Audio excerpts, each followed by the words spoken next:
So curly. Welcome to the family with a curly Kristen. We'll get to her in a second. With Co-host Catherine Brandt. Andy Brant Bernard. Kristen Burt. Larry Moe and Curly. Larry Moe. So what do you mean? She looks curlier than normal? I would say you're curlier than normal, aren't you? They look lovely.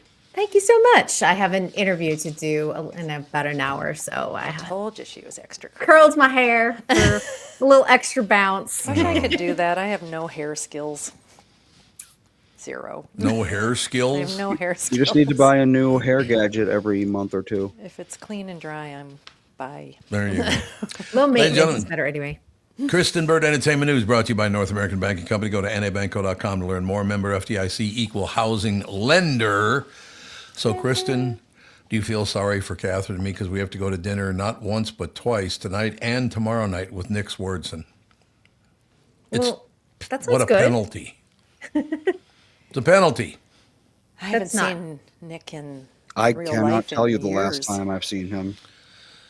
Yeah, we're gonna go have dinner with him tonight and tomorrow night, and it'll all work out in the end.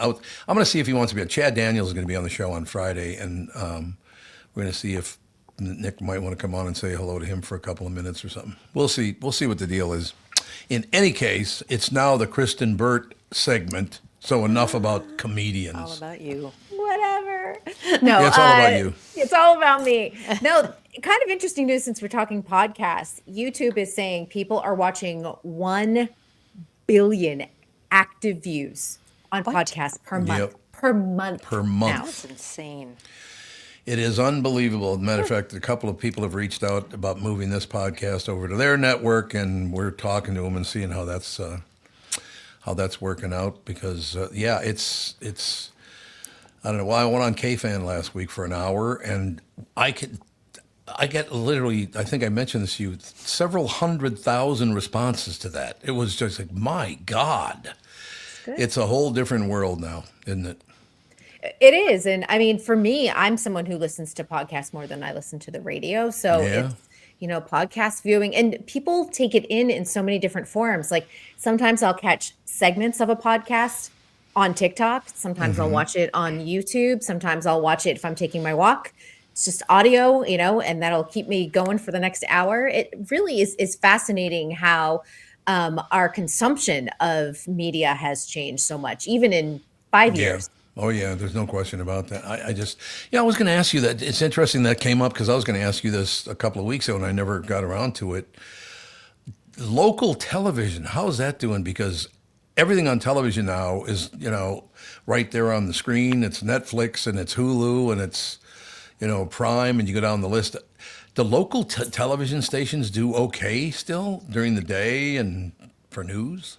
Yeah, well, in California, we do news. They're not a 24-hour news channel, but a couple of our channels, I would say, are probably do at least 8 to 10 hours of news a day. Oh, they run it okay. throughout the afternoon. And of course, we had the very tragic wildfires. So they saw record-breaking ratings over the last couple of months because people were tuning into their local stations, proving Right. that local journalists are still very crucial, especially in a time of emergency. Florida would probably be another area where Yes. I would confirm that they are needed. You need your local meteorologists. You need your local reporters because they know the neighborhood. They know the people. Yeah. But how many Yep. do you need? Well, I'll tell you, in the wildfires where we had Pacific Palisades and the Eaton fire, they were bringing in people from San Diego to come up and help report. Huh. So Wow. they needed a full team. Well, the Because you interest- also, go ahead. Sorry, go ahead. I just was going to say also because people needed downtime, they were taking in a lot of tragedy, and you need to make sure that people get that mental health break. Yeah, So they didn't want yeah. people working, 24-hour shifts or anything else like that in terms of reporting. Because it does seem to be that almost everything is age specific, though. Like the people that are watching YouTube seem to be a certain 10-year span, and same thing with Facebook and Instagram and TikTok, and I think local news even, because Yeah. you can get local news on X in a second, much faster than even local reporting, because everybody who lives in the area is posting. So, it's just, I think it's all generational in a lot of ways.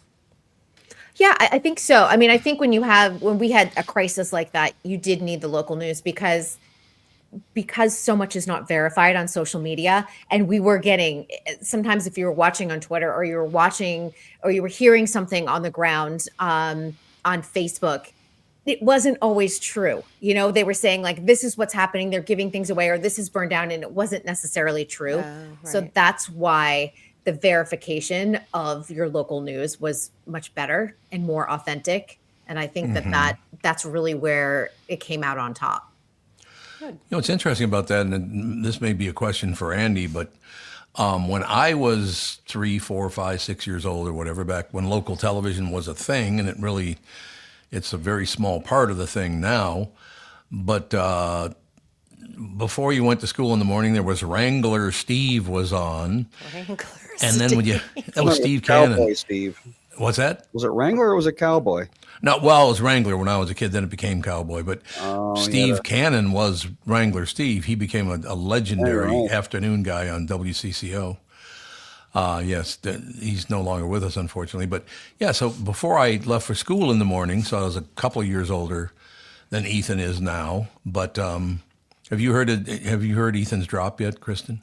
Yes. Yes. Oh, you did hear it. I A thought few times. I wanted to make sure. It was so cute. But yeah, we had On that note, I have new audio to play for you in a little bit. Okay.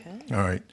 So yeah, Wrangler Steve before you went to school. Then you came home at noon for lunch, and that was Lunch with Casey. Lunch with Casey Jones. Absolutely, Lunch with Casey Or- and Roundhouse Rodney. What was Romper Room? That was a national show. Romper Room Wasn't was it with national. different Miss Betty's or whatever her name was? There was Captain Kangaroo that aired in the morning too. Yeah. Yeah. Yep. And then when you got home at 3:00, 3:30 in the afternoon from school, then you had Axel and his dog from the treehouse. And they can't do any of that stuff anymore, I wouldn't think, because nobody watches local TV except for the news. Yeah, but there's no budget for it anymore. I mean, not I that there suppose was a that's true. huge budget back then, but now it's like literally you're screaming into the void. What's the point? Well, what's interesting about that is the kids, the grandkids, 6 and 8, they listen to podcasts constantly. And I have listened to some of them because you have to lay in bed with them until they fall asleep. Right. before you- Yep. So you're Oh, listening to the yeah. podcast with them. They are so produced. They aren't just people talking. It's very produced. It's almost like a little kids show, but it's just audio. Well, there's tons of money behind those things. Tons. God, that's so amazing, though. It's such a different one. I wondered about that. What are they going to do with local television stations? I mean, what's going to happen? Because does anybody it's watch gonna them be anymore quiet. ever? Think it's the national news that's actually more in danger than local Oh, yeah. news. I would Okay. say that is the bigger danger right now. agree. And because local news, you still need people entrenched in your community. Yeah, You need yeah. people reporting like what's happening, not only just with local government, but even just schools, roads, weather, whatever that is, entertainment, all of those things are still very important. And, even though I rely oftentimes on social media, when Catherine was talking, like, oh, Twitter, you can go and get the information right away. I was thinking, what happened? There was this big, because AI plays into all of this too. Sure. There was this picture that went around and it looked like actual real video footage of like the Hollywood sign burning. And everyone's like, oh my God, Hollywood's burning. And someone put this out the night that the Hollywood Hills went up in flames. That was an AI photo. I knew right away it was Yeah. AI generated because I knew that Yep. the fire was actually a couple miles to the west. But people passed it around and it started showing up on people's feeds. And I'm like, this is where we really have to watch because people are being fooled by AI. I keep seeing like Simone Biles and everyone's like, congratulations, she's pregnant. It's a photo of her and her husband. And she's got like a third trimester belly. And Oh, yeah. she's not pregnant. She's on her honeymoon right now in South Africa, like on a safari. Like, So weird that people have the It's- time to do these kinds of things. Yeah. It's so exactly. weird. And that's why I still go, your local news is going to be really important and you have to be really careful what you're watching and you're reading, but Yeah. national news is in trouble. Now, Kristen, you're going to have to straighten this out because I talked to the governor of Wisconsin. Please refer to her as an inseminated person. Do you She probably believe? doesn't know what's going Do you know about Probably this? not. No, Yeah. The governor of Wisconsin stepped up and said we should now become what are men called? So they're still men. I don't know. Sperm donors. No. They don't have any condescending, horrible. Well, because we're talking titles now. about it's a specific law about language in artificial insemination, so the man is irrelevant. Oh, okay, that's Not what it's really. all You about. got to have a donor. Yeah, you got to have a donor. But literally, they don't use the word women anymore or woman Or mother. or mother. It's inseminated person. It's rather slap in the face, don't you think? I'm not on board with this at all. I mean, We've been I have no erasing skin in the women game. I'm for not a while. parent, so I don't really care. But Yeah, there you go. Call them what you want. Yeah. All right, I have a Still not a name, win for women, I don't think. I have a name that sound to play for you before we go into break. Oh, okay. If it's going to work, let's Name see. that sound.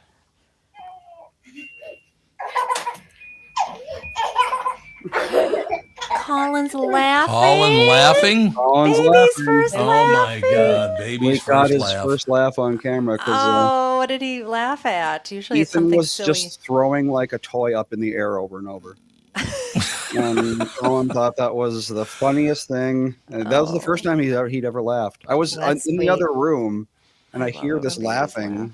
and Melissa's like, "Andy, get in here," and I'm like, "What is going on in there?" But yeah, there you go. His first Baby real laugh. He's got a hearty laugh. He sure does. Ethan was like that too. He would laugh his ass off at things when he was a baby. That's wonderful, though, that you care, because a lot of fathers don't even care about that kind of stuff. So I'm glad that you do care. I hope they Well, Of course, you mean, learned that from your dad, because I'm taking full credit for it. But how that goes. In any case, yes, we should take a break. Chris and Bird Entertainment News brought to you by North American Banking Company. Go to nabanco.com to learn more. Member FDIC, equal housing lender. We'll be right back in a couple of minutes. More with Kristen Burt right after this. From Bradshaw and Bryant, Michael Bryant. What's up, Allie? Oh, not much. Doing my usual thing of telling people they shouldn't be texting and driving. In Minnesota, you can't have your phone in your hands. You can use, hands-free, but you can't have your phone in your hand for whatever reason. And that's why they made the law the way they did, so that police officers could see a phone in your hand and you got no excuse for why you got it there. Do people know that that's the law? I hope so. I mean, they used to follow it, and then kind of COVID kind of made people forget. And now it's like a freewheeling world out there with cell phones. Let's say you get pulled over because you do have a phone in your hand and you're not watching where you're going. You got to be in pretty big trouble then, I would guess. Well, the first one's not as bad. It's the multiple ones, the problem. And once people start stacking them up, then they have a big problem. And then what we're doing in car accidents is we've started bringing motions for punitive damages, because I'm trying to use the civil law any way we can to stop this, because it needs to stop. Whenever I'd had any problems in my life, who was that I called again? It was like an MB, something like that. Bradshaw and Bryant. South Dakota, one of the most business-friendly states in the country, and there's no better place to settle down and take advantage of those incentives than in Sioux Falls, South Dakota. God, I love that video you have up there, Andy. It's a waterfall going into Sioux Falls. That is pretty. It's a pretty area. Beautiful. It is very, very nice. In any case, no better place to settle down and take advantage of those incentives than in Sioux Falls, as the state's largest city. With a metro population over 290,000, Sioux Falls has low business costs with a high quality of life. There's no state, corporate, or personal income tax, no inheritance tax, and no limits to what your business can achieve. Sioux Falls, South Dakota was recently ranked #1 best small city for business and careers by Forbes, the #2 best state business for tax climate by the Tax Foundation, of course, so it means something, and the #5 top state for e-commerce by Nexus. As one of the Midwest's fastest growing cities, Sioux Falls has a robust growing job market. No matter where you're at in your career, we have an opportunity waiting for you. Our city's tax-friendly climate and strong workforce don't go unrecognized. Forbes named Sioux Falls one of the top small cities for business and careers each of the last 15 years. In 2020, Sioux Falls also ranked as the #4 best city for young professionals. How does Sioux Falls stack up against other states? We rank second in the nation for the lowest cost of doing business, the most business-friendly state, and the best business tax climate.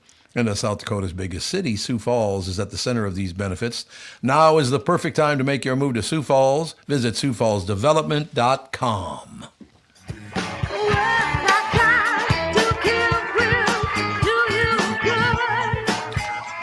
Ladies and gentlemen, Kristen Bird Entertainment News brought to you by North American Banking Company. Go to nabankco.com to learn more. Member FDIC, equal housing lender. So, you ever been to Sioux Falls, Kristen? Via I have not, but that river looks beautiful. Isn't that gorgeous? It Yeah, looks we so went to beautiful. it on our way to our honeymoon. We went to the Black Hills, and Sioux Falls is along the way. And yeah, we were like, yeah, we could definitely live in this area. Well, it's beautiful. No question about it. So, what else is new, Kristen? Well, we've been talking daytime and local news and everything. Today is the 10,000th episode of The Price is Right. Oh my What? God. Can you believe that? 10,000? I mean, it's been on for how long? Like 50 years? Yeah. And here's the interesting thing. So Drew My mom Carey used to watch that. has done 3,317 episodes of that. Oh, okay. Which seems, yeah, it's a lot if you think about it, because Bob Barker obviously did a little over 6,700 of that. Yep. And I was sitting there thinking about it. I'm like, when did Drew Carey come onto the show? It was 2007. No. Yes. Yeah, 18 years ago. It's God. Wow. That's all he does now, right? Pretty much. I mean, He does was an maybe- actor before. was he an was on actor, Whose Line Is It Anyway? That's what I knew him from. and he had the Drew Carey show for a long time. And the the Drew sitcom. Carey. Oh, yeah. Oh, Yeah. that's right.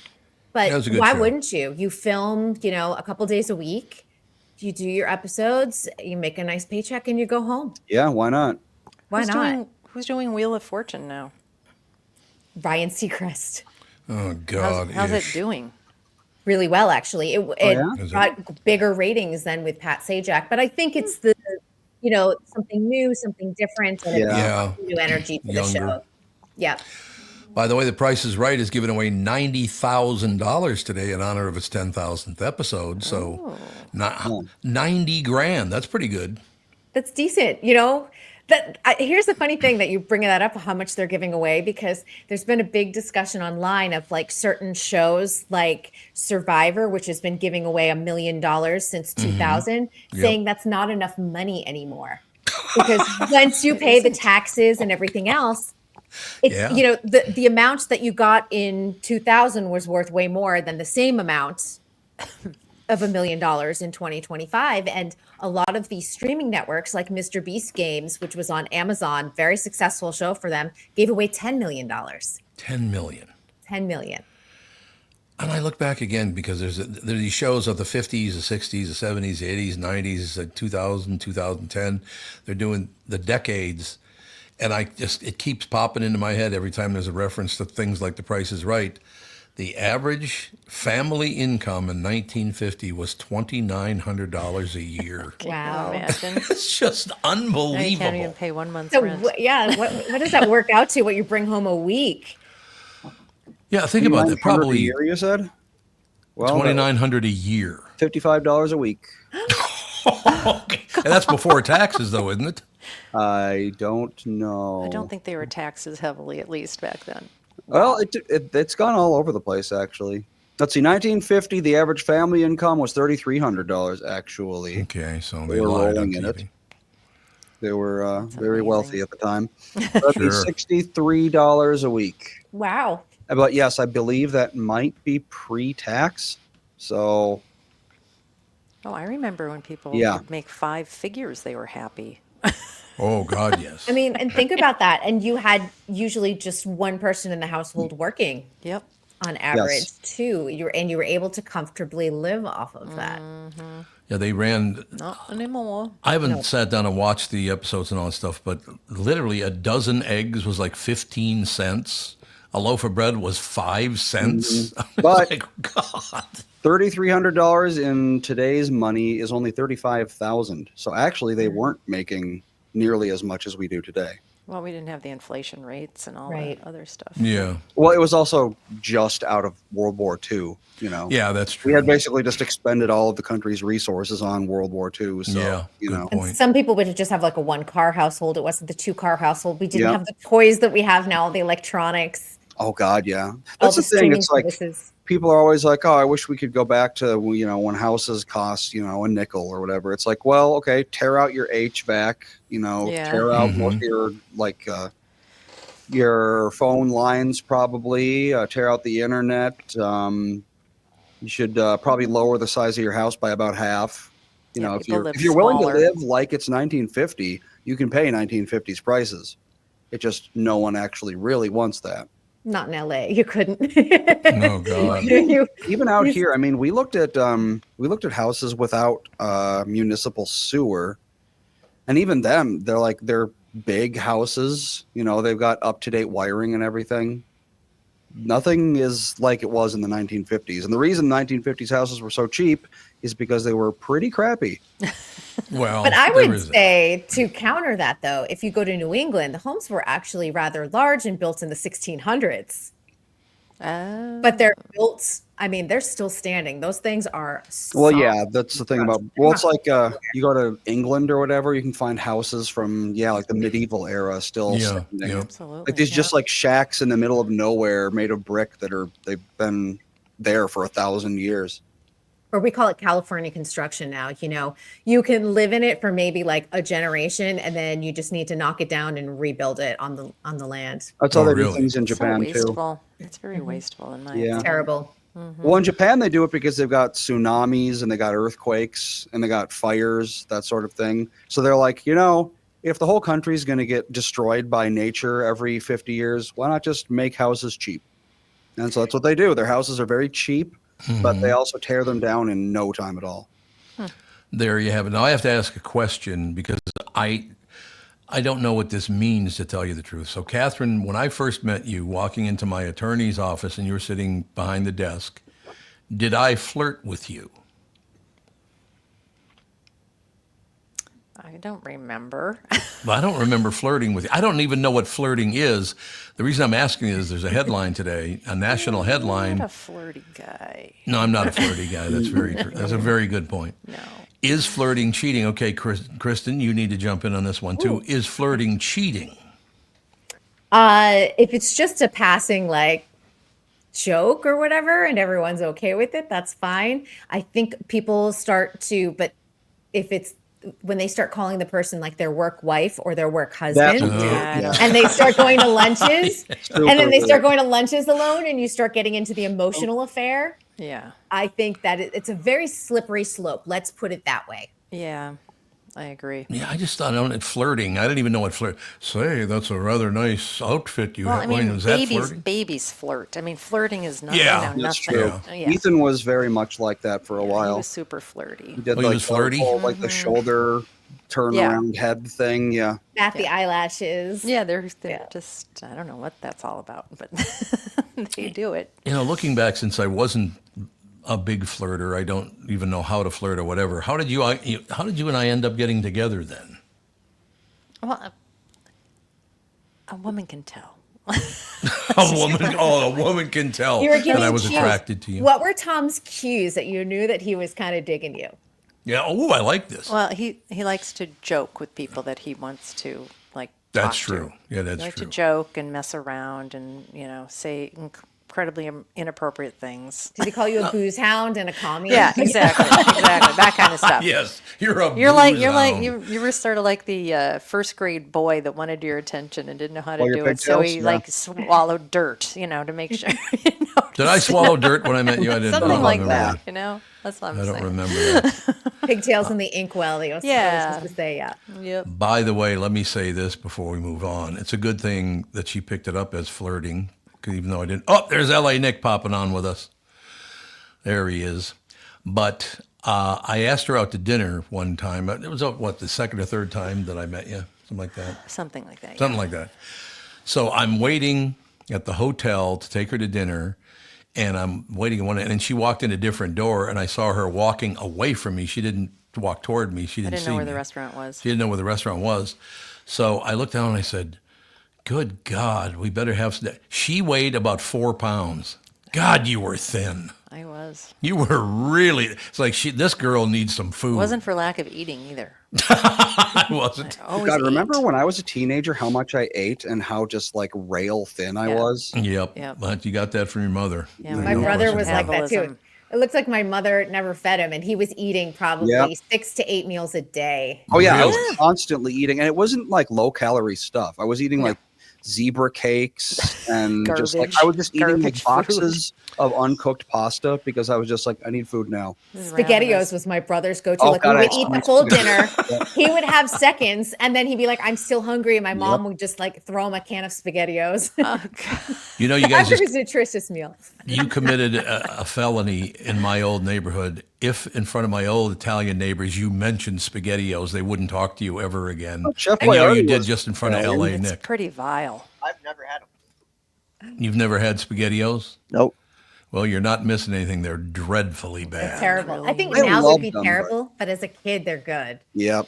Well, it's a super sweet sauce and a mushy pasta and some questionable meat Meatball, products in there. It's like this Oh doesn't. man, I loved those when I was younger. It's Those bad. meatballs were SpaghettiOs? delicious. Yeah. Yeah. I like the ravioli too. Oh, they're called raviolios, I think. Raviolios, yeah, that's right. Oh, I'm sure it's still on the market. Well, I wouldn't touch it now. Boyardee, he was born in Italy, so he's a real Italian. And his Yeah. dad's name was even Giuseppe, so that's about as Giuseppe Italian as you can Boyardee. get. And of course, his mom was named Maria. You know, Of course. I would love to know how much sugar is in SpaghettiOs and ravioli. Oh, I wonder. A ton. How I much bet corn it's- syrup? I bet it's enough Yeah. to make the average person Cry.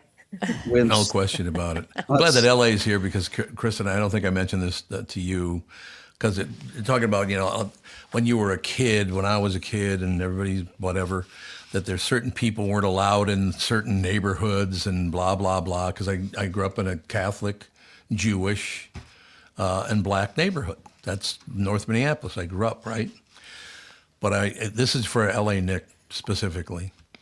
I knock on the door. I won't say the last name of the family because they became really great friends. But I knock on the door. I'm going to go see my buddy.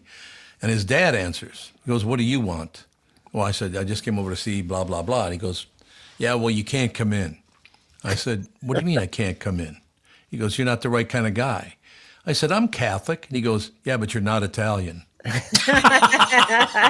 He wouldn't let me in the house because I wasn't Italian.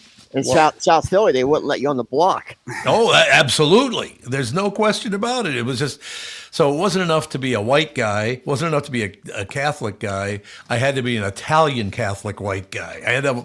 I missed on one of the documented items I needed You to didn't get check in the that door. box. Well, here's Yeah, a gross fact about SpaghettiOs. Oh, God, he's back to SpaghettiOs. I like it. Well, we asked about the amount of sugar. Okay. 1 can of SpaghettiOs has only 4 fewer grams of sugar than an 8-ounce Coke. Oh God. 22 grams versus 26 grams. 22 grams of sugar in That's how a much? lot of sugar. That is a lot of sugar. Wow. No wonder they're so disgusting. I only know grams in the cocaine world. Yeah, there you 22 go. of those, yeah, exactly. It's a lot of cocaine. That's a lot of Coke, yeah. That's a lot of cocaine. Well, but I mean, like an 8-ounce. You've had an 8-ounce can of Coke before. Yeah, but 22 grams of cocaine is Picture- a lot of cocaine. Well, yeah, It I would is. imagine it would probably kill you. I mean, I don't know that much about cocaine, but you know. I don't know. That's terrible. a lot. Is cocaine still as big a drug as it was back when I was a teenager No, You know or why in it's my not? 20s? Because of fentanyl. Yep. Oh, Fentanyl, that's right. Yeah. Everyone's ketamine. afraid to do coke because they're afraid fentanyl's in it. Yeah. Yeah, and It's ketamine's the big drug right now. Yeah. Mm. 'cause Oh, it's, is it? It's just the drug that killed Matthew Perry. Yep. Matthew Perry. it's the biggest drug in Southern California probably right now. I would agree. Yes. That is unbelievable. There's no way to live. And still meth. Methamphetamine is a very big drug. Still meth, huh? Yeah. Huh. Cheap. We Especially in shouldn't Southern California. we shouldn't have started talking about doing drugs because now Kristen has to go. I'm assuming not to do drugs, but Hopefully not. I can't see you doing a lot of cocaine. I just couldn't see you doing know, it. yeah. Not happening. Not my jam. So we will talk to you tomorrow. Yes. Good luck on See you your all interview. tomorrow. Good to see you, LA Nick. It's been Yeah, a you while. too. Good to see you. Bye-bye. Magnificent. Kristen Bird Entertainment News brought to you by North American Banking Company. Go to nabanco.com to learn more. Member FDIC, equal housing lender. We will take a break. Be right back. LA Nick in studio right after this. Let's take a second to talk about my bank, North American Banking Company. If you own a business or are thinking about starting one, make sure to check out my friends at North American Banking Company. When your business is looking to capitalize on an opportunity or solve a problem, turn to their experts because they are locally owned and operated. Loan decisions are made here in the Twin Cities, not shipped out of state. This helps business owners expand with confidence. So, if you're looking for a better banking experience, why not bank with my friends at North American Banking Company? Go to nabankco.com to learn more. Member FDIC, equal housing lender. The past several years have been the craziest in the history of the car business. The pandemic, supply chain and chip issues, all causing extreme inventory shortages that led to, well, predatory pricing. Some dealers charge thousands of dollars over MSRP. We never played that game. I'm Jim Paul of Valley Buick GMC. We knew that would leave a bad taste in a customer's mouth. More importantly, from an integrity standpoint, it was just wrong. So what about the current market? You know, inventory and pricing. Valley has their best inventory in years. Really all the Buick and GMC models. Even the previously hard-to-find Yukons, HD pickups, and Hummer EVs. Plenty of deep discounts. Many with factory rebates and low-interest financing. Then it's a good time to buy? It's a great time. We're welcoming our previous customers back, as well as anyone else that felt the treatment just didn't feel right the last time somewhere else. Valley Buick GMC in Apple Valley and Hastings or valleycardealers.com. Car buying without the bad aftertaste.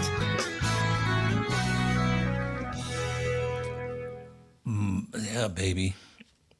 You got Valley Auto here, Andy. I just played Valley Auto. Oh, that was, oh, God. Hello. I'm looking at some copy here, so good. Excellent job. My Pillow's excited to announce that they're having the first ever mega sale on overstock clearance and brand new products. For example, save over 50% on this season's flannel sheets. Queen size only $59.98, kings only $69.98. They sell out fast every year, so order now.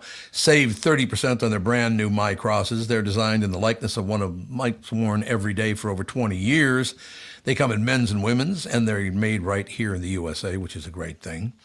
Get the 2025 six-piece My Towel sets for only $29.98. The initial quantities are extremely low, so get them now before they go on. I do want to thank the President of the United States again for talking about his buddy Mike Lindell on national television, because Mike laid everything on the line and lost a ton of money trying to help out our president. So thanks to the President for coming back and plugging Mike, because you should have. The best-selling standard MyPillow, just $14.98. To take advantage of the first ever mega sale, go to MyPillow.com and use promo code TOM or call 800-516-5146. But wait, remember that $75 that free shipping rule? You know that deal, $75. Well, that ship has sale because right now every order ships absolutely free.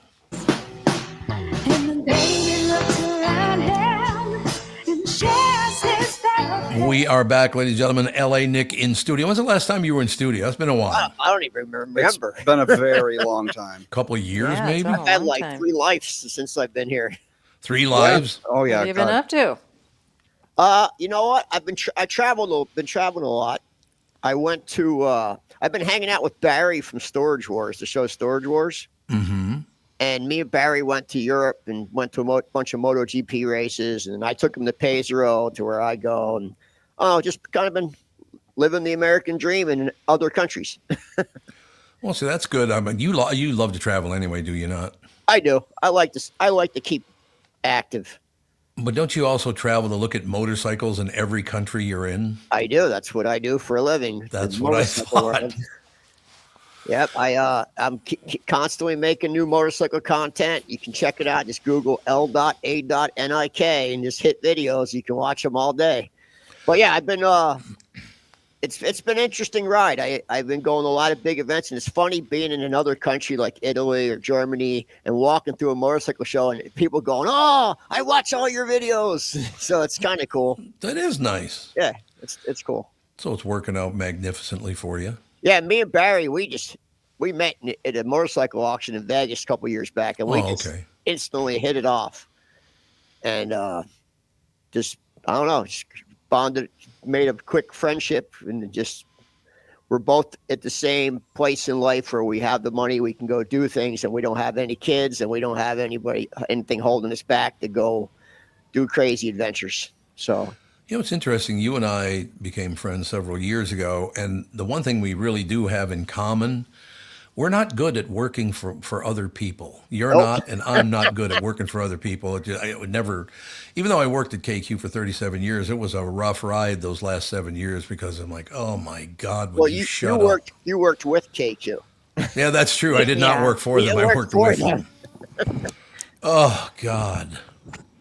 I remember the last time I talked to the big chairman of the board or whatever the hell he was of the company. He was just being a pain in the ass.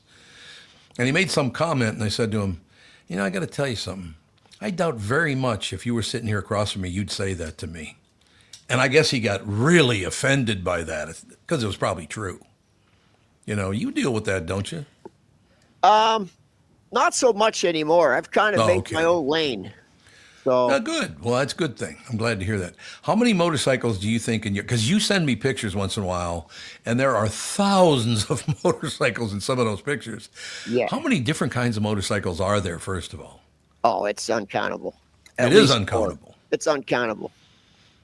Back in the early 1900s, I mean, just in the United States, there was perfect example. This last auction in Vegas, just in January, a record was broken. There was 2 bikes there. One was called a Cyclone, which was made in St. Paul, Minnesota. Oh. It sold for $1.2 million. Oh, God. Jeez. There was actually another motorcycle called the Minneapolis, which was made in downtown Minneapolis. Oh, I didn't know that. Yes. Minneapolis and St. Paul used to actually manufacture a lot of things here, believe it or not. Yeah, they did, yeah. Now I think it's about 0. Yeah, it's got to be close. But both Minneapolis and St. Paul made motorcycles. We had all that iron up there. Why not just bring it right down to the cities and build stuff out of it? A lot of things were made here and Milwaukee. Yep. In Milwaukee, yeah. But there was thousands of American motorcycle companies, thousands. Mm-hmm. And in the world, it's uncountable. Every time I think I've seen everything, I come across a brand I've never heard of. So, really? Even you do after all these years? Oh, absolutely. And it's funny because just like recently, I came across that Minneapolis. I had never seen a Minneapolis. I think it brought 300-some thousand, but the Cyclone from St. Paul brought 1.2 million. 1.2 million. What year was manufactured? That was 1917. 1917? Wow. I believe it was 17 or 15. One of the two. Let's see, 1912 through 1917. Yeah. Wow. Oh my God! And it they still were exists. Very advanced bike, overhead cam, very advanced engineering, and made right here in Minnesota. Why did it go away? Why did that kind of manufacturing leave the state of Minnesota? Do you know? I'm guessing the same reason that everything goes away. Manufacturing in big cities, gentrification, and yeah, the cost is just too high. Well, they moved it over to Sheboygan apparently for the last couple of years. Oh, okay. But then after that, apparently it just let's see, they couldn't compete tiny. with lower cost competition. Yeah, that's the same with everyone. So they sold the design to a different company and just closed up shop. It's the same thing that happened with the British bikes in the 70s. Once the Japanese stuff came out, Triumph and BSA and all were out of business pretty much. They struggled on, but they're right now. Triumph's back doing good, but they're made in India now. Yeah, it's interesting about that. Triumph is one of the best motorcycles ever made, isn't it? Yeah, now they're made in India, and they're actually making some really good bikes. Crap cars, though.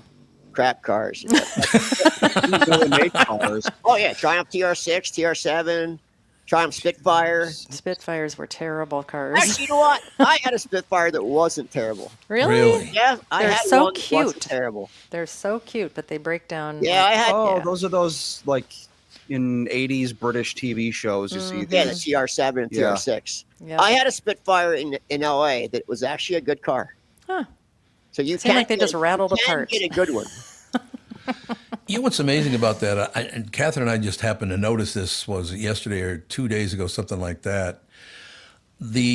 Everything is so centrally located now. If you live in a certain neighborhood, I mean, LA, you still live out in the country, so maybe not in your case. And Andy, you live out far west of town. But if you live in the city, Catherine and I looked.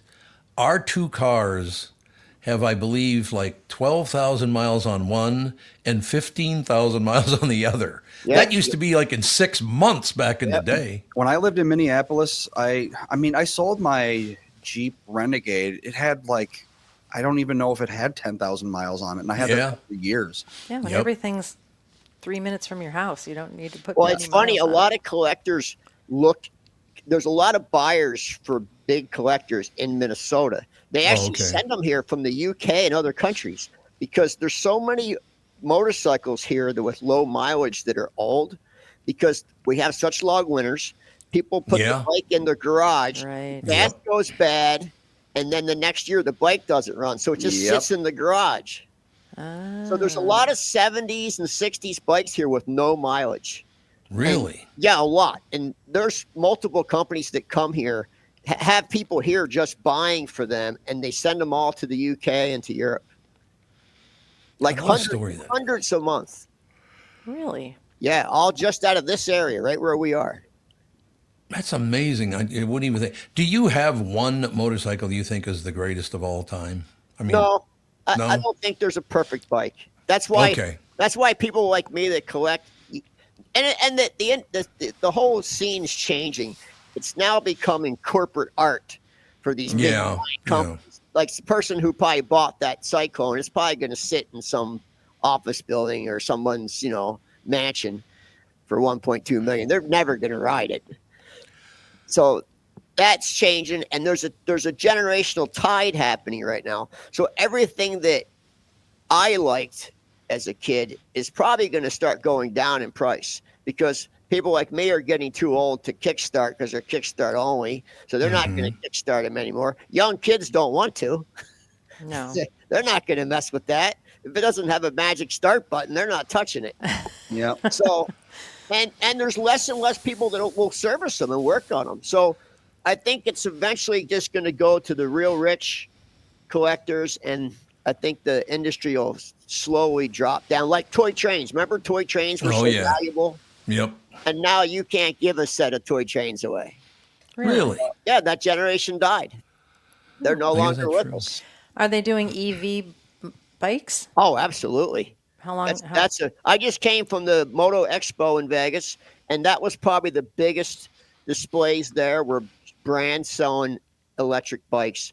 And they're very popular in the dirt bike world, motocross and dirt bikes, because you can go out and they make no noise. Oh. So, and you can do, motocross in a stadium and there's no noise. So they're very popular. I got to tell you, you give me some great memories because I'm thinking back. Every friend I had, I never had a motorcycle when I was a kid, couldn't afford it. But everybody I knew had either a Yamaha or a Honda motorcycle back in those days. Yeah. Every one of them. I think the whole generational swing is happening right now and no one really sees it. But I think 80s and 90s, even cars, are going to be more valuable now than the 60s and 70s cars. Really? Yeah. Okay. And the muscle car thing, I mean, they built the today's cars are muscle cars out of the box. I mean, they're 1,000 horsepower with every comfort feature you can have today. Oh, God. I had 1,000 Oh, horsepower. Yeah. Cadillac makes 1,000 horsepower car. Oh, God. Hellcat, 1,000 horsepower. There's a lot of cars with 1,000 horsepower. I don't think I'd want to drive a car with 1,000 horsepower. I feel like a feather falls on the gas and you're flipping that. Well, I rode with Barry in his Cadillac, which is, I think, 800 horsepower, and it was pretty scary. Yeah? I didn't care for it because you're doing like 90 and you hit the gas and the back wheels break loose. Oh God, yeah. What? Wait a minute. Yes. That's how much power it has. Oh. My God. Well, yeah, and if you don't design it properly, the updraft, you can literally start flying away and tip the thing over. Unsafe at any speed. Remember that? Oh, yes. Yep. Corvair. I do. The Corvair was unsafe at any speed. I honest to God, LA, I'm getting all these things popping in my head. Mike Sykes, a friend of mine from years ago, we were in a band together, as a matter of fact. He was a great guitarist back in the day, but he would give me a ride home on his Honda motorcycle in the dead of winter. I will never forget that. I see people here in Minnesota riding bikes. And it's sometimes. Yeah. It's like, I've lived here my entire life and I don't mind the cold that much. And I'm still just like, what are you thinking? Yeah, but you don't mind the cold outside walking. But if you're going 70 miles an hour. The wind chill's got to be like, 30 degrees below zero. It's Yeah. And these people are just like. Oh, I saw a guy last week when it was really cold. Riding a motorcycle. 16 below. Okay. Like it was nothing. I do remember you had the turns were very difficult because if there was any ice on the road, boy, you were going sideways. Yeah, I would never ride. Even the salt. Yeah, that's true, yeah. Yeah, it's slick. Yeah, I wouldn't even ride in salt. Is a motorcycle still a thing? I think Marlon Brando was the reason for this because of, his movie and all that. Rebel Without a Cause. Rebel Without a Cause. Do people still see people on motorcycles as the kind of like the hoodlum? Nah, I don't think so. No, Not anymore. When I see people on motorcycles, they're like 60 now. Oh, I suppose, yeah. Older there's people. a lot of kids. I go to the motorcycle bike meets here in Minnesota. It's all young kids. Yeah. All young kids on sport bikes. Not the Harley riders. Well, yeah, no, that's what I'm. Yeah, I'm the like, Harley-centric riders. That's what Harley has a problem with. They're not resonating with kids. Yep. Those like loud bikes with the high handles and everything. Heavy. Yep. They're not resonating with kids. Kids want something nimble and lightweight. And well, it's a cultural shift. I mean, the big Harleys, that was like, 50, 60 years ago. And everyone was like, oh, you got to have this powerful machine. And they're $50,000. Well, that too. For a new one. But we live in a disposable world today. So people are just going to buy cheap motorcycles. And unfortunately, the Chinese are moving in fast. When I think the thing that I want to be cheap, motorcycle is not one of them. Have it break in half while you're going 60 down the interstate. CF Moto is one of the bigger Chinese brands, and they just built a massive United States world headquarters here, right here in Minnesota. Okay. Really? Yeah, right here in Minnesota. I don't know what town. It's right around here, right, not far from here. I just saw it by accident. Why would they do that? Minnesota is one of the highest tax states in the United States. I think companies come here because the talent's available. Oh, yeah, maybe. Yeah, it's a good point. Talent's available cheap. Yeah, I just saw it on the national news the other night that Minnesota's income tax, the highest income tax rate now is 9.8% for state taxes. Well, it's interesting because didn't Polaris just lay off a bunch of people? Yeah, they just laid off a bunch Snowmobiles are of not people. doing well anymore. And the Arctic Cat closed too. Yeah. Oh, yeah, that's right. Let's see. So those people can build motorcycles probably if they can. Polaris laid off apparently thousands of people. Really? Little under a year ago. Oh, we haven't had snow in quite a That few is years. true. And I think that's also a generational thing. I just don't think young people are going to go out and freeze their ass off and go to bar and, through the country. I just don't think they're Out gonna where do I it. am, the people like snowmobiling all over the place, Do they're they? still pretty young. Oh, okay. It's just they haven't done it because it was too cold to snow and it got too hot to snow. It's like it has to be that perfect temperature for that like good snowmobiling snow, and it hasn't been. And it's getting more and more dangerous to even drive on the roads. So Yeah, that's true. people are buying motorcycles less. It's so funny you mention it because I was just thinking, L.A., I never owned a motorcycle because I didn't trust drivers. Yeah, you can't. God, I just, everybody I knew growing up, except for I think Tommy O'Brien and I were or Andy Fisher didn't have one either, but most of the kids I grew up with that going to Catholic school, almost all of them had a motorcycle. And then the snowmobile part of it, some of the other guys who didn't have motorcycles had the snowmobile, but I just never trusted the other people on the road to be that exposed to their whim. You can't even trust them in a car. No, you have to have your head on a swivel on a motorcycle. You have to be constantly looking everywhere. Well, and on the other side of that is we're in Florida, and there's a lot of motorcycles on the road, and the way they drive, they're just asking for it. Yeah, here too. Same here. Yeah. Really? They don't Yeah, have- I had one go by me yesterday on 94. He had to be doing 150 miles an hour. Yep. Ooh. Yep, we Like see it he all the wants time. to die. On a It's just sport the bike. weirdest thing. And in Florida, I believe the law is that you can go between lanes of cars, You can lane split, yeah. which that seems so dangerous to me. How do you know somebody, it's always- because nobody uses a turn signal, how do you know they're not going to just turn into you? That's always been the law in California. Really? Yeah, you could always lane split. I don't personally lane split. I just don't have the stones for it, but Yeah, there you go. Well, a lot of all people someone do. has to do is open their car door and you're dead. Well, they're not going just to do that on a change- anyone highway. Just change the lanes real quick and you're dead. Yeah. Yep.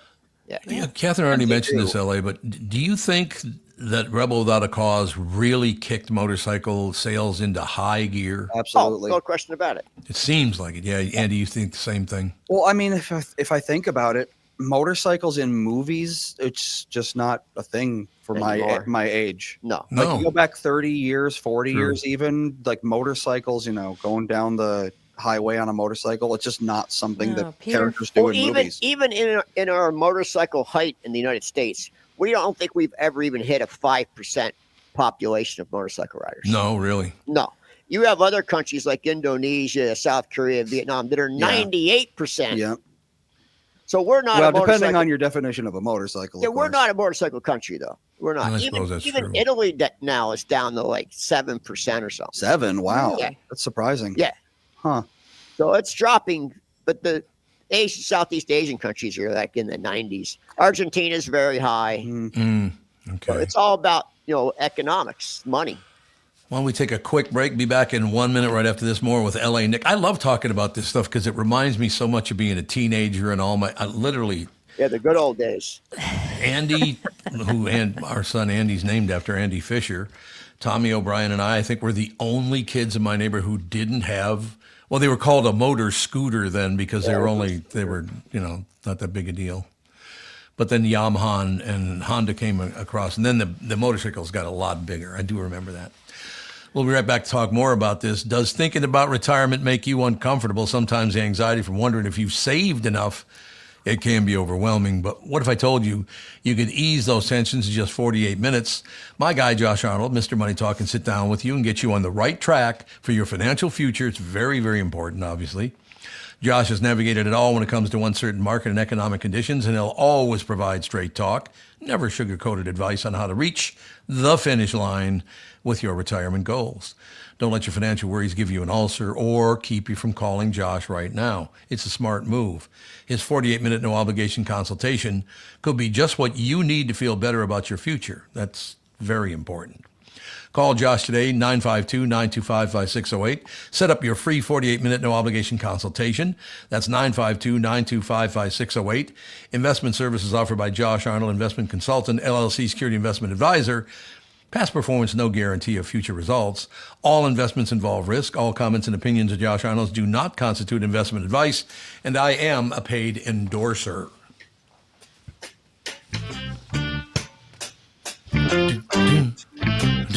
We're sneaking along, man. There's no question about it. I love talking about this. You're looking back at your youth and looking back at your whole life, and motorcycles were a huge part of my teen years. There's no question. Like I said, I never owned one, but they were a huge part because almost, I would say 95% of my friends had a motorcycle. They were generally, what was it, the Yamaha 60? Is that the one that the teenagers always bought? Yep. Yamaha was very big back then. It was, yeah. Everyone has little Yamaha. It's funny, my motorcycle world has come full circle this year. So I was 15 years old, and I came across this dirt bike or motorcycle magazine, and it had a picture on the cover of this guy, a Canadian named John Williams, and he was on a Benelli 6-cylinder hill climber. God. And I was like, wow, a 6-cylinder motorcycle. And I couldn't believe it. So I did some homework. I asked some people around, like, where do they sell these 6-cylinder Benellis? They're like, they're right in your town in Philadelphia. So really? I went to the dealership, and I ended up with one at 15. And fast forward to this year, I see a set of pipes on eBay, and I'm for a Benelli 6-cylinder, and I'm looking, I'm like, they're John Williams's pipes. So I messaged the guy. I said, are these John Williams, the 5-time world champion hill climber pipes? He's like, yeah, they are. I said, do you know John Williams? He said, yeah. And I said, can you have him call me? So he calls me, and we talk for hours and hours. I go to Italy, and I induct him in the Hall of Fame, Motorcycle Hall of Fame in Pesaro, Italy, because he's a 5-time world champion for Benelli, and Benelli never had a world champion in America. The Italians didn't even know about it. So I inducted him into the museum. There's a big picture of him on the bike there, and a whole story about him. And then I got invited to induct him into the museum in Argentina. So I flew to Argentina. They had like 4,000 people there. So now it reactivated him on social media and all. And someone came and approached him and said, hey, we want to do a documentary on you. So they do this documentary on John Williams. Was at the film festival, Toronto Film Festival. And John asked me if I would come meet him. So I went up, met him in Ohio with his whole family, and we previewed the documentary, and he gave me his race jacket from the 70s, from when he raced the Benelli, because he was the reason I got started in the motorcycle world, like sole reason. Really? To come full circle and to finally meet the guy and become good friends with him. Like Cool. we talk weekly now. He's in his 80s. I think he's 83 right now or 84. But we talk every week as long as I'm in the country. And yeah, it's just a great guy. And I always have a soft spot for Canadians, even though I'm not a big fan of the Canadian government. I'll tell you that right now. Yeah. But I like the Canadian people. All right, what's going on in Canada? I have not been paying. Well, didn't they yes, fire you him? have. No, Yeah, he he's said he was out, I going to think, or he's resign. gonna be Well, out. he's not out yet. Oh, he's not out yet. Well, Okay. he's still running, but I mean, he's still running the country. Yes, but I think he's like, once his term's up, he's not seeking election because everyone hates him. Yeah, well, they hated him, but they voted for him. They sure did. They took his policies. They got rid of all their guns, and they did everything he said. I mean, it's pretty much a communist country, in my opinion. That's what I understand. Yeah, I they've used to gone love. incredibly far left over the past like 4 years. And I don't know why. I'm sorry. I don't know why we fund Canada. I don't either. Why do I we don't get fund it. them? Not only do we protect them, we give them like $200 million or $200 million a year. Because Why? we want their forest products and we want their Yeah, gasoline. it's the wood and the oil. They have a lot of both. We buy that stuff from them. Yeah, we do. Yep. And know, we but- do. we give them money. But we Yep. give the money so that we have first dibs on those Yes. things. You can't think of a country that you can Google and say how much money does the United States give this country, and every country will have $200 million. Every single one. Yep. Well, like, that's we how give you make countries- friends, LA Nick, is you give them stuff. Mm-hmm. Yeah. You'll say, It's the easiest way. It's To the me, easiest way. the juice has to be worth the squeeze. Well, I And agree. If the And juice is no good, you get no squeeze from me, man. right. You know what's interesting, without mentioning any names or where they're from, but they live in the United States in the winter. I put it that way. And I've known this guy for 20 years, Yeah, 25 long time, years. Long time. He came back a couple of years ago, and he's like a flat out 100% commie all of a sudden. COVID got him. It's common up there, man. It's just why do they think that's a good idea? Because it's a social meme. That's just what Yeah, but happens. they've always depended on their safety depended on the United States of America. How can they turn on America? Well, I don't think it's anything new. I think we're just seeing it because I Oh, hired okay. a kid in 1986 to work at my shop in West Palm Beach, Florida, and he was a Canadian. And I met him in Los Angeles. I said, hey, if you want a job, because he wanted to stay in the States. He came and worked for me for a decade, 10 years. And then all of a sudden, these two guys in suits knocked at my door and they said, you know Jason Constable? I said, yeah, he works for me. I said, I'll give him a call. I called him. He came right over, and it was like their INS. And they said to him, I sat there with them. They said, you need to come back to Canada and go back to work and pay your taxes. Really? Yeah, and they said, we held your job for you at the What? For 10 years?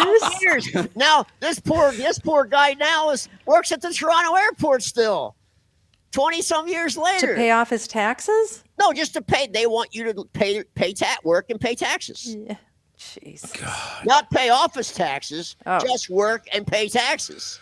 And their taxes are very, very high, are they They don't not? want you to leave. Right. Very high taxed country, from what I understand. You know, people don't realize, I didn't know this either until I start doing some history work. We didn't have income tax at one point in this country. Right, that's correct. Before World War II. Yeah, there it's was a no such relatively thing. new thing. Yeah, it was there supposed no to be a such thing as temporary income tax. Mm-hmm. Yeah. It was a war tax. Yeah, it was supposed to be a temporary tax. Yep. But as we all know, any temporary tax turns into a full-time, forever tax. Yes, it And does. it's the same with property tax. Because really, if you flat out own your property, you don't have no mortgage.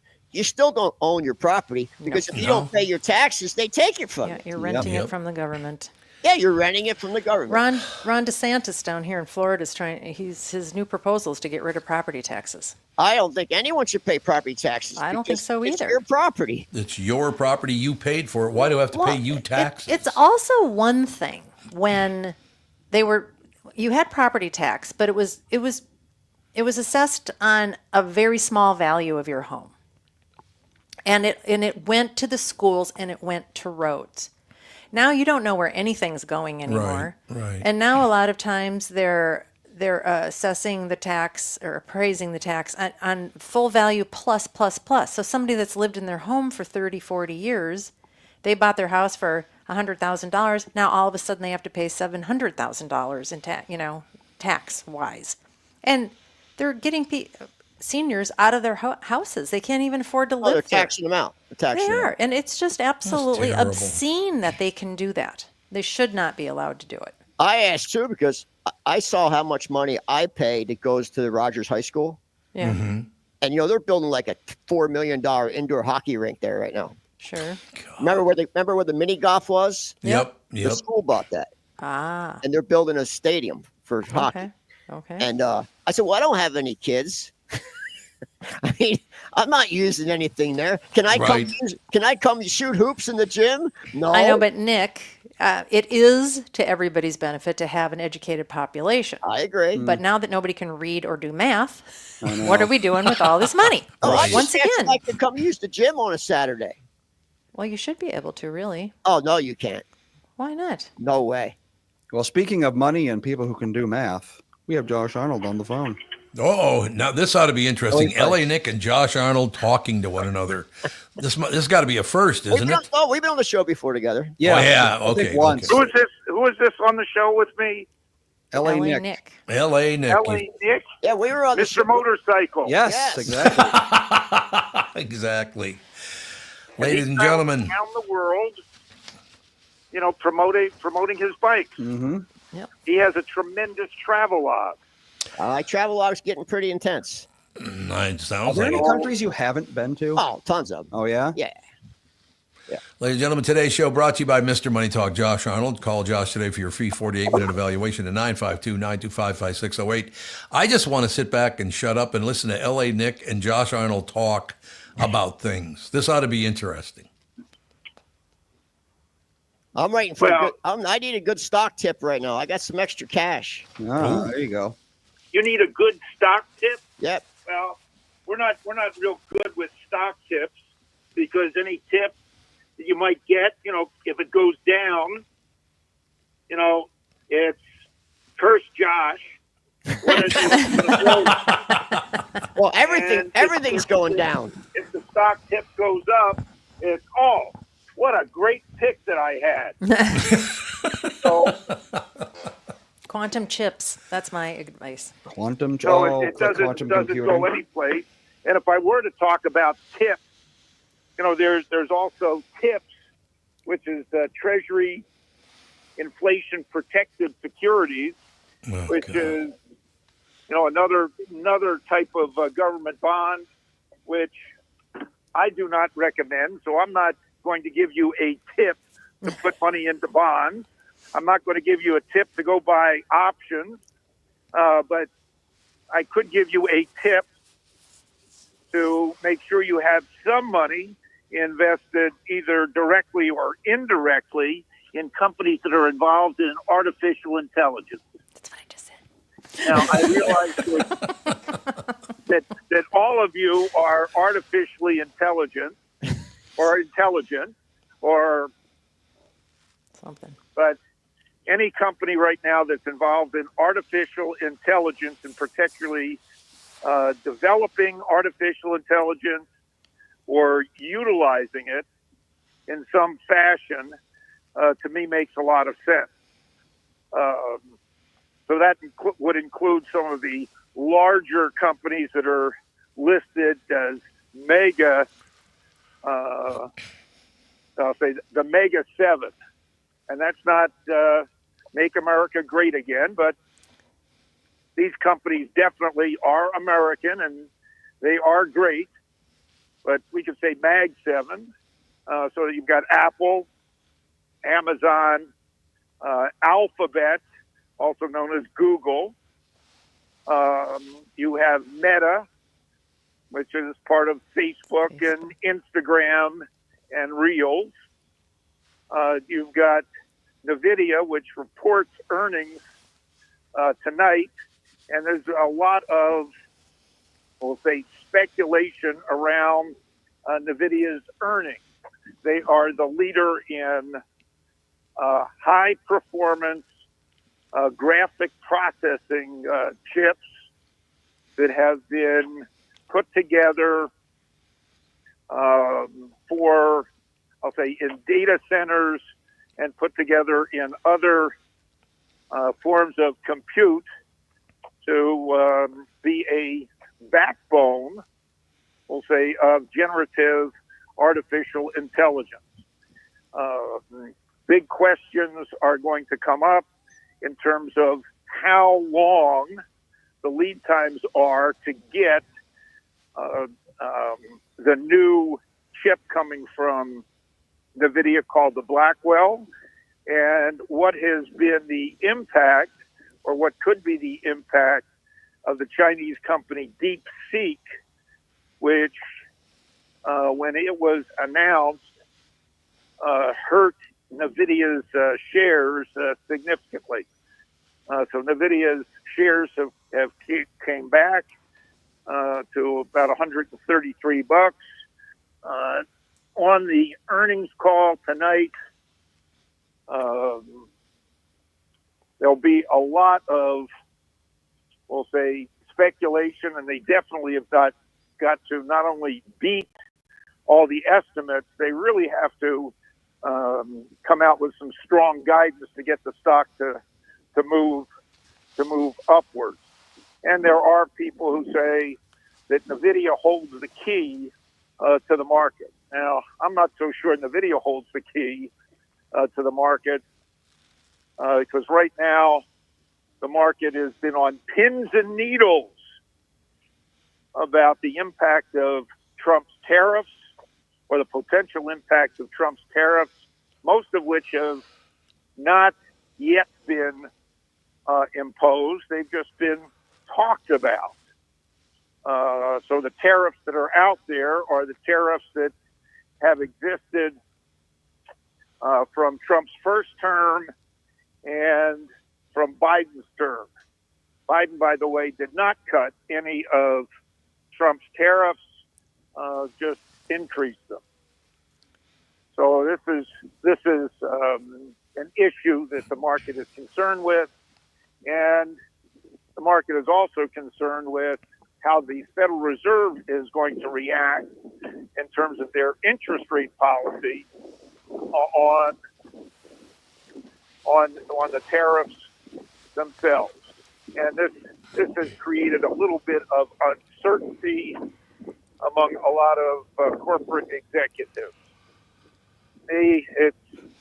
Some of this is, we'll say, noise, because I just soon say, hey, focus on companies that are, we'll say, involved in artificial intelligence. They're going to be making some money. If you don't want to be involved with those companies, then take a look at here's a little tip for you. Take a look at some leisure-related companies. One of my favorites, I do own this. There is some hair around it. Is Live Nation, which I'll say killed it when they reported their numbers. They had a beat and raise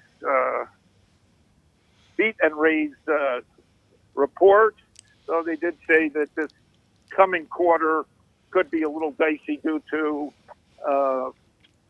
foreign exchange issues, but big time concert coming up, and even they're going to have a nice day in a new venue that's being built right now out in Shakopee, a 19,000 seat outdoor amphitheater, which should generate a lot of revenue to that particular area. And then another one of my favorite companies that reports tonight, TKO. And I know Tom used to lift with a bunch of worldwide entertainment wrestlers. That's correct. They're all dead now, unfortunately. But you know. Well, they might be dead because they were older than you, or maybe they got hit on the head a few too many times. Or steroids. TKO also owns Ultimate Fighter. And this is a very interesting company. Not a lot of shares around. Insiders have been accumulating shares recently between $157 and $175 a share. There's some issues relating to a merger where Endeavor Corporation, which is the majority owner of TKO, is going to take Endeavor private, but this company has got a lot of TV contracts, other entertainment contracts, TV rights, and those have been increasing in value. I thought insider trading was illegal. There is no inside. Well, you said insiders are buying. Inside trading is illegal, but insiders like the CEO of the company and several other major shareholders have been buying, and they have to announce their buys. So it's not illegal for them to do it. Well, they've got the information, and they are buying they bought on the open market. So they have not, they said, we're buying, here's how much we own, and here's the prices that we bought. And you can follow them if you want. Okay. But they did not. So inside information is if L.A. Nick was talking, we'll say, to one of the auditors around Harley Davidson. And the auditor said, we're not going to be doing real well. And L.A. Nick acted on that information, which at that point was non-public. Well, I can tell you right now, they're not going to do very well. There you go. Now that information is public. They're not going to do very well. They're scrambling worldwide. Really? Oh, absolutely. They're putting their name on bikes made in China now. Oh. Yeah, they're scrambling to make any money. Wow. That's too bad. Well, they have another issue. I think the average age of somebody buying a Harley is up there with Tom and I. Yeah, we talked about that. We talked about it's aged out. It's at least 60, I think. I wonder, actually. I think they make more money on merch than they do motorcycles. Oh, yeah. God. That's sad. What are you going to do? We bailed them out once. You know that, right? Yes, I do. Yeah, I remember that. In 1982. Well, let's see. 1985, the median motorcycle owner was 27 years old. 2018, they were 50. Yeah. Wow. So, yeah, in the U.S., motorcycles are an older person thing. Yeah, it's dying out here. Harley's customer base is 45 to 65. But not sport bikes. Sport bikes are all kids. Right. That makes sense. So the Japanese are still hanging tough. I guess so. All right, Josh, when you coming down to visit? Is that coming to St. Louis Park? Yes, that's exactly what I'm talking about. I don't leave Dinah. I live in the bubble, and every day I need attention. So that's why I stay in Edina. Every day I need attention. If it's coming down to Florida, yes. Well, let's see. I've got that's going to be somewhere around March 20th. I've got my son and I have got tickets to go see the Twins in a spring training game. That'll be fun. Well, there you have it. Well, like I said, keep May in mind, the first week in May, and maybe we'll go see Sammy. Oh, I would love that. Sammy would love that. That'd be fantastic. I just love that guy. All right, Pally. Well, have a magnificent day. See, we learned a lot yet again just because we know Josh Arnold. What do you think? I think that's true. All right. Today's show is brought to you by Mr. Money Talk Josh Arnold. Call Josh today for your free 48-minute evaluation, 952-925-5608. Be right back in a couple minutes after this word from Josh Arnold right here. Retirement make you uncomfortable? Sometimes the anxiety for wondering if you've saved enough can be overwhelming. But what if I told you that you could ease those tensions in just 48 minutes? My guy, Josh Arnold, Mr. Money Talk, can sit down with you and get you on the right track for your financial future. Josh has navigated it all when it comes to uncertain market and economic conditions, and he'll always provide straight talk. Never sugar-coated advice on how to reach the finish line with your retirement goals. Don't let your financial worries give you an ulcer or keep you from calling Josh right now. His 48-minute no-obligation consultation could be just what you need to feel better about your future. Call Josh today at 952-925-5608. Set up your free 48-minute no-obligation consultation. That's 952-925-5608. Investment services offered by Josh Arnold Investment Consultant, LLC Security Investment Advisor. Past performance is no guarantee of future results. All investments must involve risk. You know that. All comments and opinions of Josh Arnold do not constitute investment advice. I am a paid endorser. Let's take a second to talk about my bank. That'd be North American Banking Company and Bill Ski. If you own a business or thinking about starting one, make sure to check out my friends at North American Banking Company. When your business is looking to capitalize on an opportunity or solve a problem, turn to their experts because they are locally owned and operated. Loan decisions are made here in the Twin Cities. They're not shipped out of state. This helps business owners expand with confidence. So if you're looking for a better banking experience, why not bank with my friends at North American Banking Company? Go to nabankco.com to learn more. Member FDIC, equal housing lender.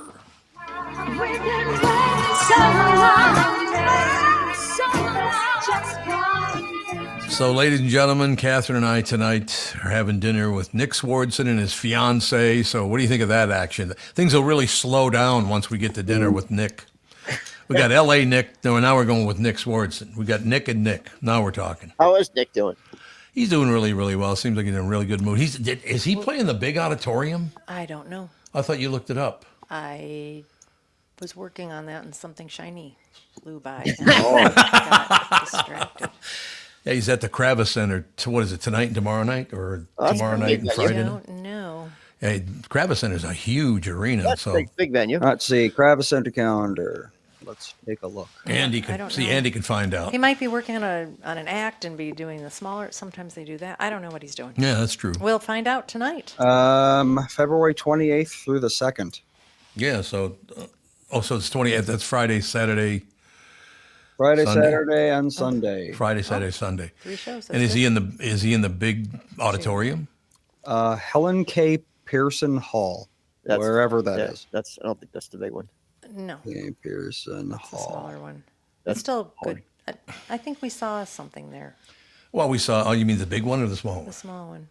Yeah, we did. We've seen a number of things there. One of my favorite, Dennis Miller, was at the Kravis Center about 10 years ago. We went to see him, and some guy decided he was going to chirp at Dennis Miller, and Dennis Miller finally his head dropped down, and he mumbled into the microphone, "I'm sorry, sir, but I'm absolutely incapable of having conversations with people I don't know." Whatever happened to him? Dennis Miller, I don't know you what the hell. You never hear about him anymore. No, you never do. I don't know what he's up to. I see him pop up once in a while. Oh, do you? Yeah. What? On Instagram or Facebook. Oh, okay. How long have you guys been going to South Florida? 28 years. A long time. So Sportatorium was gone already. Never heard of that. Sportatorium? Yeah, that's was on the Hollywood Sportatorium, 17171 Pines Boulevard. Don't know where that is. That's in Pembroke Pines. That's where all the concerts were. Then there was one in West Palm now that's a church. It used to be an arena. Oh, really? Yeah, it was right on Oak. It was a big one too. It was on Southern, I think. Southern really? and Okeechobee? Oh, I'm sorry. It was on Palm Beach Lakes. It was on Palm Beach Lakes. It was it's a church. Oh, I bet you I know which one it is. That's where you go see Aerosmith and everyone played there. Yeah, it's. Nothing. I'll point it out next time. It does look like there was a huge auditorium in there. I bet you that's the church that you're talking about. Yeah, it's a church now. The Sportatorium closed in 1988 and was demolished in 93. That was a great place to see concerts. It's been a while. So that would have been just the year we started going down there. Now everything goes to the Hard Rock Hotel. Mm-hmm. When I first moved down there, it was the Wild Wild West. Oh, God, yeah, in the 80s. Cocaine Cowboy Absolutely, days. yep. I imagine that's probably true. LA, you got to stop by much more often, man. It'd be great to have you on the show. Yeah. A lot. Yeah. I'm during the winter, I'm in town more than I am during the summer, unfortunately. No, I understand that. Absolutely. I stay in town. We had the annual someone drive through the fence this week. Oh, of course you did. Of course. How many times did that happen to us? I know. Oh, every year. Every year. Every Appreciate year. it. Yep. It's not even a sharp curve. I'm like, No, why it's a can't these straight people line. negotiate this Literally little a straight curve? line. This guy was coming from the other end, Oh. and he veered off the road and took out 10 posts. Oh, God. Is he okay? Totaled the car. Car went all the way down to the pond. No Wow. way. Not into the pond, but down to the pond. Good thing you took Amazing. those trees out, I It guess. cost him $500 to get it out. I would. How did this happen? Texting. Oh, texting. What a shock. And We got behind a texter yesterday. She sat there at 2 straight lights. Every light. And Catherine had to lay on the horn. Otherwise, the woman would have never I know, looked the first light was a polite beep, beep. Oh, the guy's only been here for like 3 weeks up. Oh, God. from the Congo. Oh. Of course. Oh, And he has a driver's license. Does he? Don't know. Yeah, there you go. No comment. LA, come back soon, man. Yeah, good to see you guys. Really good to see you as well. Andy, that's everything? I believe so. All right, we'll talk to you later.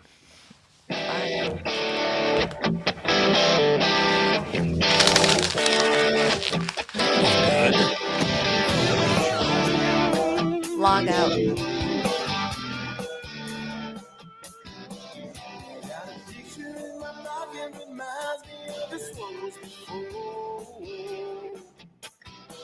Every time I hear the same reminds me how you talking